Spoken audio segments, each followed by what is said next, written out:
Montesquieu, l'esprit des lois.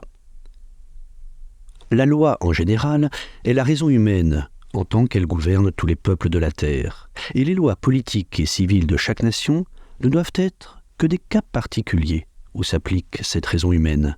Elles doivent être tellement propres aux peuples pour lesquels elles sont faites que c'est un très grand hasard si celles d'une nation peuvent convenir à une autre.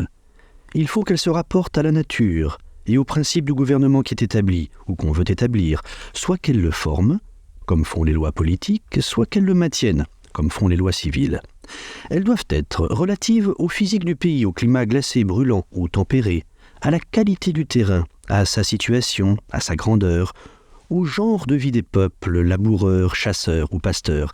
Elles doivent se rapporter au degré de liberté que la Constitution peut souffrir, à la religion des habitants, à leurs inclinations, à leurs richesses, à leur nombre, à leur commerce, à leurs mœurs, à leurs manières. Enfin, elles ont des rapports entre elles.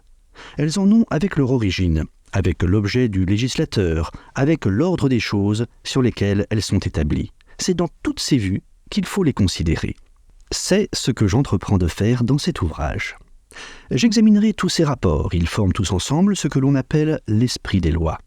Je n'ai point séparé les lois politiques des civiles, car comme je ne traite point des lois, mais de l'esprit des lois, et que cet esprit consiste dans les divers rapports que les lois peuvent avoir avec diverses choses.